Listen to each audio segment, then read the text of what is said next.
How long are you going to be? Not long. Why? Are you worried about me? No. You know the city, so I'm sure you've mapped out the little hidey holes. Yes, I have. I'll let you know when I'm on the way back. Be careful. When am I not? If I listed them all now, you'd be late for your appointment. And you seem eager to leave. Not to leave you, but to see them. I have my own bonds to tend to. Have fun then. You too. Look after him, okay?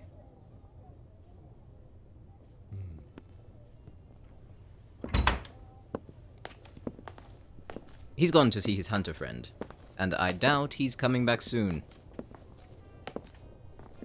Because he thinks it might be the last time they ever see each other.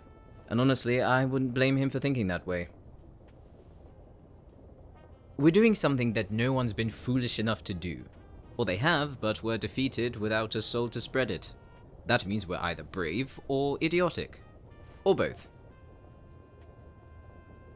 Well, no matter what we are, it'll all come to light soon. And for the meantime, I'd like to tend to my bond, as Dontis puts it. It's been a while since we were able to relax, and without someone in the next room listening in. With sensitive ears, sometimes it's difficult to drown out voices, and I know he has a tendency to eavesdrop. I like my privacy. I don't want to know someone can hear me when I feed off of you or kiss you. That is only for me. And now I can.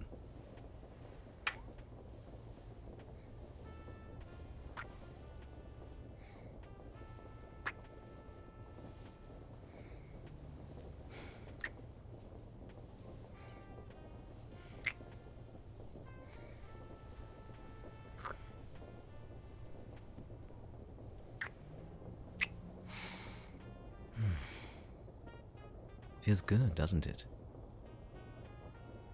Exactly. You can relish in it now. We're standing in the calm before the storm. Up here, we're out of reach with a beautiful view of a stunning city with a grand culture and a promising future for what it could be like for humans and others to live together. Come.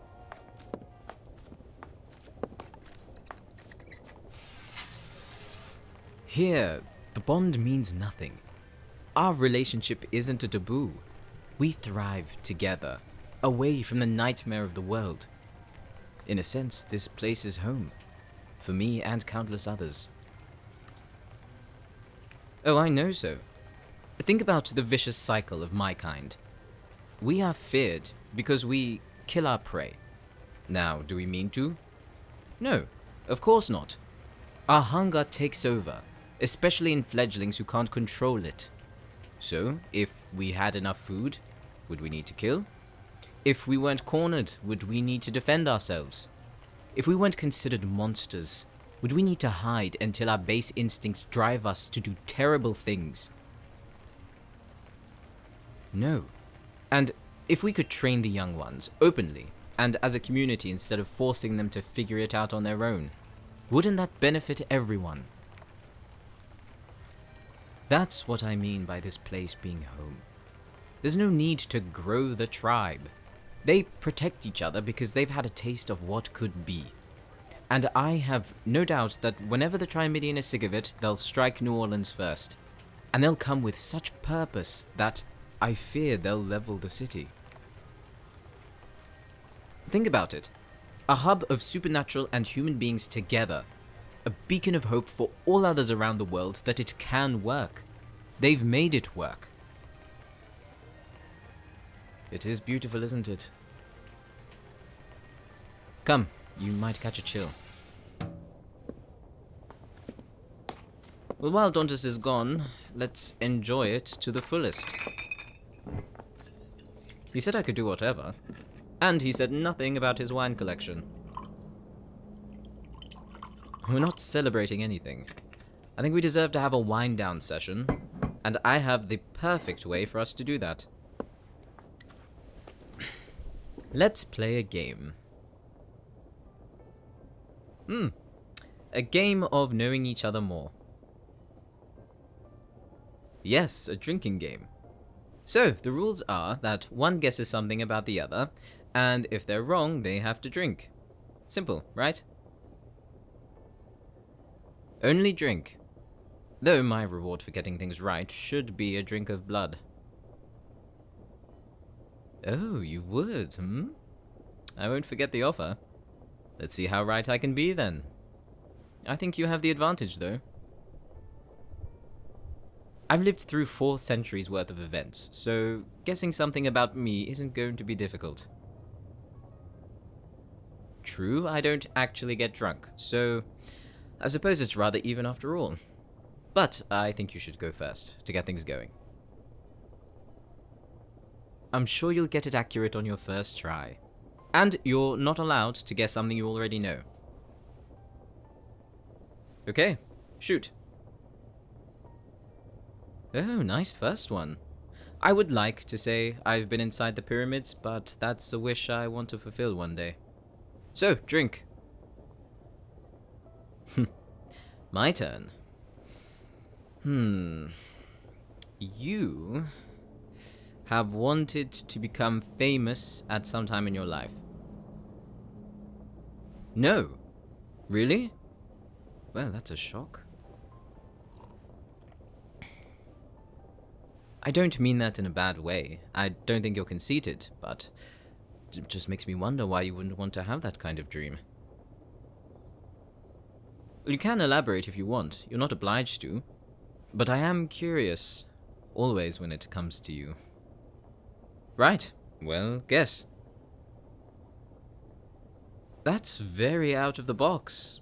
But you are right. I have drunk poison. Of course, when I was a vampire. It wasn't like I was trying out the taste now that I couldn't be killed by it. At one point in my life, I was sitting on a council that oversaw a nation now lost. There was an opposing party who didn't like the way we were running things, and conspired with someone to assassinate us all at this meeting.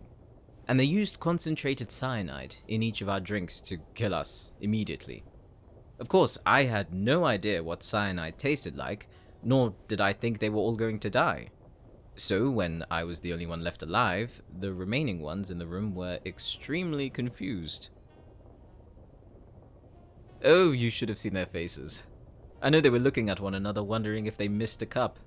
But, because they looked so panicked, I knew it was them responsible, and they wanted me dead. So I killed them. And for a country to have no leaders means it fell apart, and the land was taken by neighboring nations.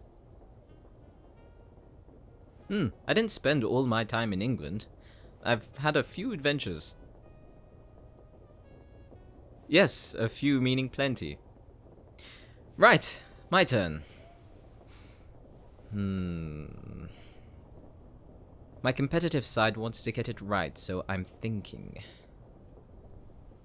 You were attacked when you were younger. I had a feeling. Plus, the very first time we met, you not only pulled a knife on me, you actually used it. That would have been a fatal wound if I wasn't, you know, already dead. And before I started protecting you, you kept one under your pillow. You don't have to tell me, I'm not forcing you. If you want to tell me later, or never, then that choice is yours. Okay. So, what happened? Wait, so you were born into money? To the point where people would target you because of your parents? If it was frequent, then I'm not surprised your family left town. Especially if you were being robbed at gunpoint. Where are they now, your parents? Oh. So, what, you purposely separated from them? There's nothing wrong with making an honest living. And I assume you didn't want to be tethered to your family's wealth when it brought all that fear to you. When was the last time you spoke to them? Wow. It's almost like you're back where you started. Only now people don't want to hurt you for money. Hunted by association. I'm glad you find it amusing. although this time you're dealing with beings who are much harder to kill. For me, it's easier. Some might be older than me, but I play dirty when I have to. Of course, all to get back to you.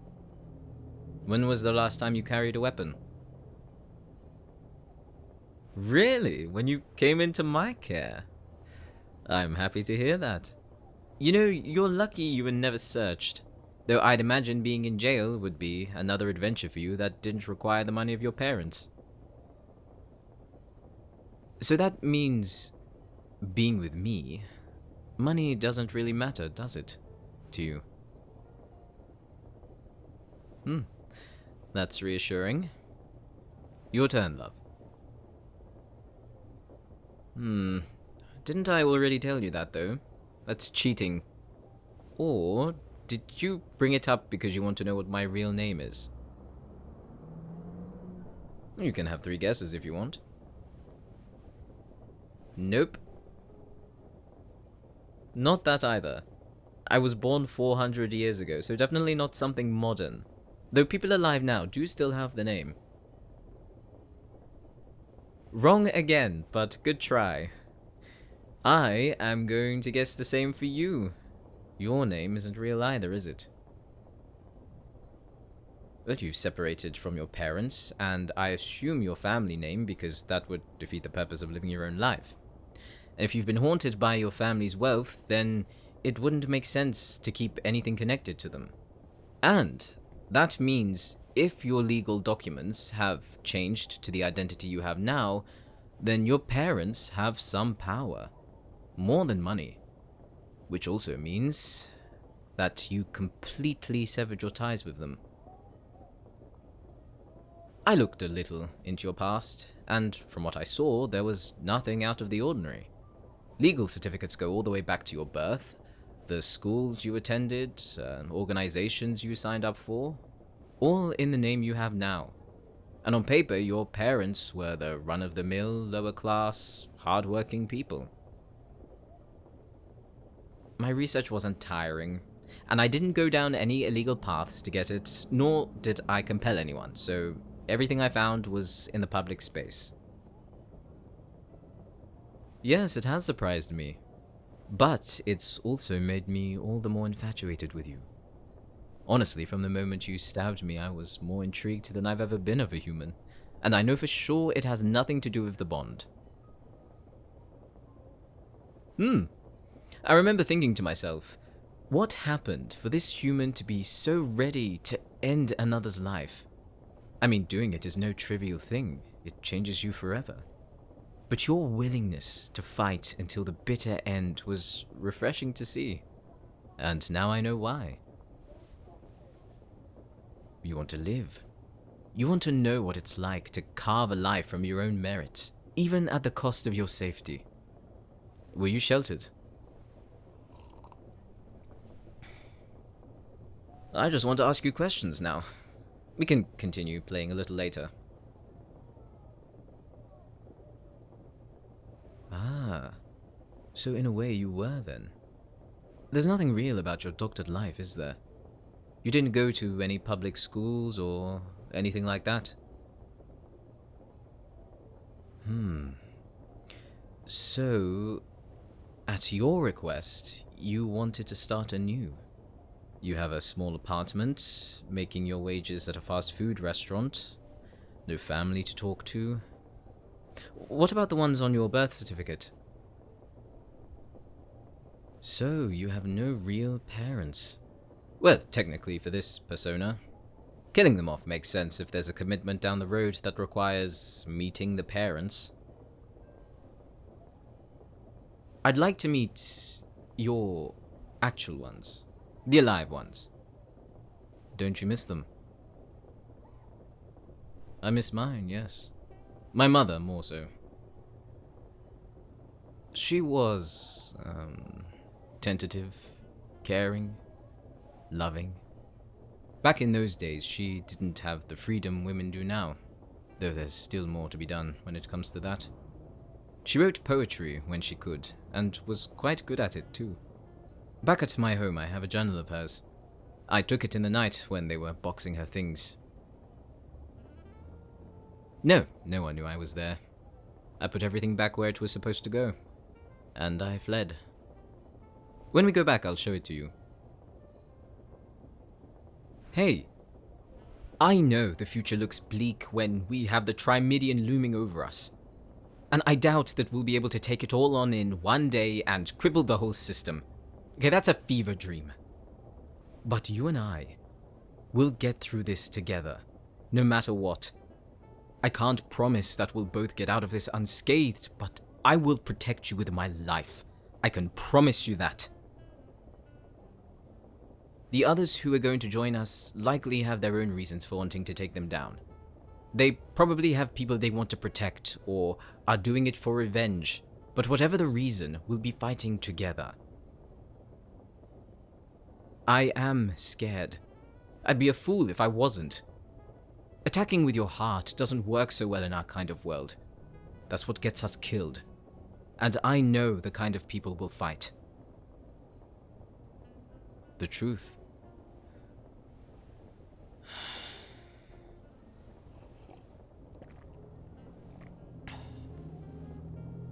I think that we'll have casualties. No, I know we'll have casualties. There's only been a handful of wars on Earth fought where people didn't die, and I highly doubt this will be one of those rare occurrences. If I think with optimism, we're going to lose more than what we prepared for, I have to be a realist in this scenario. The realism is that people are going to die. No matter what we do to try and stop it, there will be losses. But if we win, at least something, then that won't be for nothing. There are so many unanswered questions, so many what-ifs, that we're stumbling in the dark, not knowing which door to take, which options to consider. We think we're going the right way, but in reality they are on the other side, plotting in wait to destroy us. And with that many variables unchecked, there's no way to know if this works. Honestly, if I'm being completely blunt about it, I think I might have been too hasty to do this. Because all I'm thinking about is making sure that you stay safe. I don't care if my death prevents yours. If that's the case, then it would have finally been worth something. I saved Dontis and whoever else out of selfishness, to acquire more debts that I know I'll come to need in the future. I didn't do it out of the kindness of my heart. You might want to think so and give me a heroic purpose as a vampire, but I am not like that. At my core, I don't know what I am. Even after 4 centuries, I'm still trying to find it. Wandering from country to country, era to era, acquiring money and status and power. And at the end of it all, where does it really get you? What does it give you? A ravenous pit that can't get enough of all 3. And before you know it, you're either bored or one of them killed you. It does nothing to satiate what our hearts want. The closest thing I've experienced to fulfillment is finding you. And I know how that sounds, okay? It sounds ridiculous. A vampire waiting for a bonded human to feel worth something in this despondent world. It's crazy. If someone told me that in the past, I would have laughed. My view of society prevented me from thinking I could depend on another person. I've only had myself for the majority of my life, and I thought it would continue that way. And then, you showed me what I had missed. The list is endless. A willingness to fight, the innocence of love, the warmth of sentiment, the necessity of respite, a purpose of living. I know, it may be overwhelming, but I don't mean for it to be. I'm telling you what you've brought to my life, and I'm not sugarcoating anything. You deserve to know my truth. That you are so much more than the bond. Sure, it might be a factor of why, and I'm not denying that. But even without it, I would still only have eyes for you. Because I know it in my heart. And it's been frozen for as long as I can remember, but now it's changed. And no amount of destiny or fate will keep me from you. Even in death. It's a joke among us vampires that say when we die, we turn into a bat. So, if you ever see one flying around, it's probably me. Don't you think we need some levity? I mean, you should see the way you're looking at me. You're looking at me like I'm about to betray you. No, me going into this is for you. And if it costs my life to spare yours, I will gladly pay the toll. I've already said I will do what it takes, and I mean it. It's not the Bond saying it. I know it isn't. And it's not a way of self-destruction either. If I was susceptible to that, I would have taken that road long ago, but I didn't. I'm still here. I've never really fought for something that I believed in.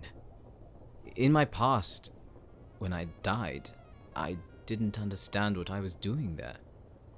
In the beginning it felt noble, but soon I came to realize I was just a piece. Not even a piece, a dot. A casualty measured by a statistic. It was someone else's war that I had nothing to do with. We were all body shields against the powerful, praying for one side to finally surrender and end the bloodshed. We were at the mercy of those pulling our strings, convincing us that fighting was the only way, pretending that we could make a difference. I don't know if I can make a difference with fighting the Trimidian, but if it can save you, then I'll do what needs to be done. This is my fight, and I believe in it. Destroying them for other supernatural creatures is just a fortunate side effect to me. Sure, it's great that if we change something, innocent lives will be spared, but I'm not going into this for that outcome. I'm doing this for you. It's always only ever been about you. I have no need to lie. And you can tell I'm not, can't you? You know how much I love you. What I'll do to protect you. And it's not for my own feelings. I don't want to experience what it's like to lose a bonded partner, I'll admit. But the reason for my ferocity won't be because of that. I just want you to live. It's that simple. Well, if you want me to live too, then we're at a stalemate, aren't we? Really? You think I'm not being selfish enough? I disagree. You make a good point. We both don't deserve to feel each other's pain. I'd feel it if you died, and you'd feel it if I... Whichever way, it'll be excruciating for whoever remains. Okay, then I will think selfishly. I will fight for you and for myself so that we never have to hurt together. If that means putting myself before others, then I'll do that. It doesn't matter who it is. Fran, Dontis, if it's a clear-cut decision, I'll make it. But you just said for me to think selfishly. That's what I'm doing.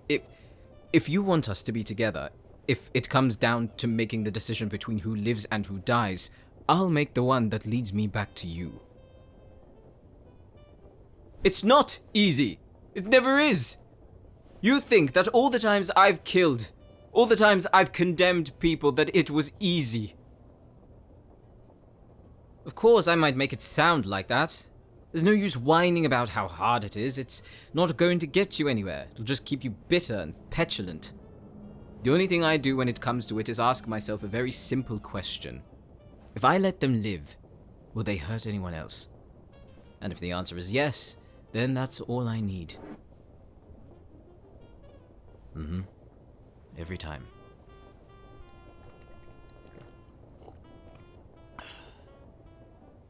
Your coworker was going to hurt you, so I intervened before they could. He's the only one, other than that vampire that came with Fran, who I killed knowing what their intentions were for you. Tell me what you want me to do. I used to be a man blinded by a naive ambition to change the world. I was in a position where I could, given my family's connections, and I think I would have been able to achieve some kind of change, even if I don't know what it would have been. Turning into a vampire isn't what changed me. Living among humans for as long as I have, that changed me. I saw them for what they were. It's honestly a wonder how Dontis isn't as cynical as I am, or worse. The ideology of the Trimidian was created by man. It's probably one of their most fundamental flaws, fearing what they don't understand and attacking that fear. You still think I can change the world? That's too optimistic, even for you. Well, if one of us has to think that way, then I'm glad it's you, not me. Okay. When the time comes, if the time comes, I will choose what I believe is right. And no matter what, I have to stand by those consequences and bear them like I do all the others. I'm not ready, but I have to be. It's not only my life in jeopardy now. If I have to tread the line between selfishness to get back to you and selflessness to save another, then I imagine what's to come will be the hardest challenges I'll ever face. I'll manage. As long as I feel you, I'll manage.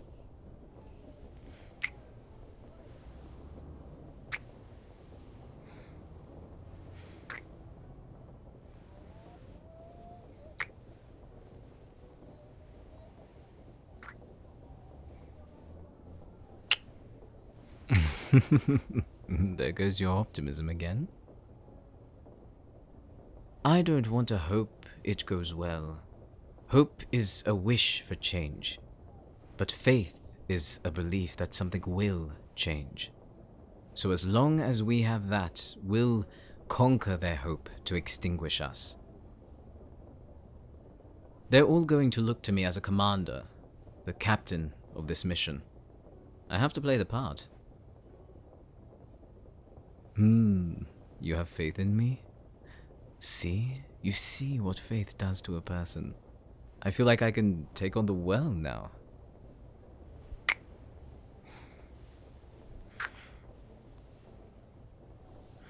With you by my side, we do wonders.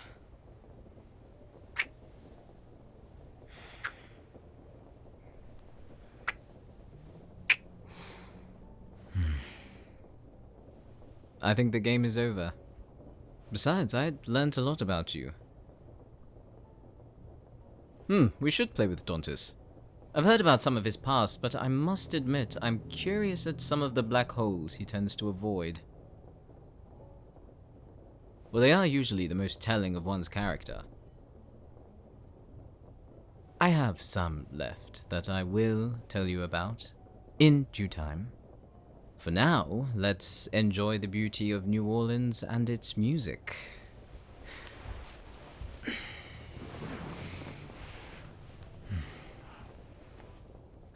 What? You don't want to cuddle on the couch? Is it too domestic for you? You'd rather go on adventures in search of vampires and werewolves and witches? Maybe a fae or two? There's a lot you don't know about my world, and I'll teach you about it. I'll teach you their banes. We don't know who we'll come across, so knowing what hurts a creature is best. Or you could do the safest thing and do a bit of beheading. It's not dark humor, I'm serious.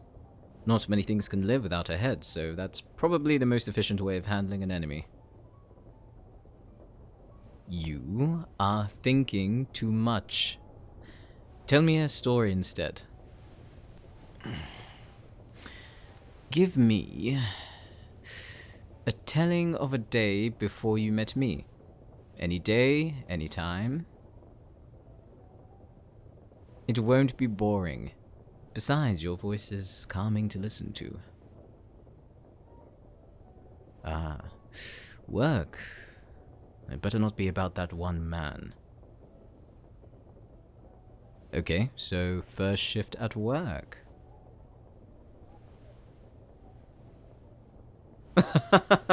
You didn't. Well, I'm not surprised you reprimanded the customer. Still, on your first day, that's something.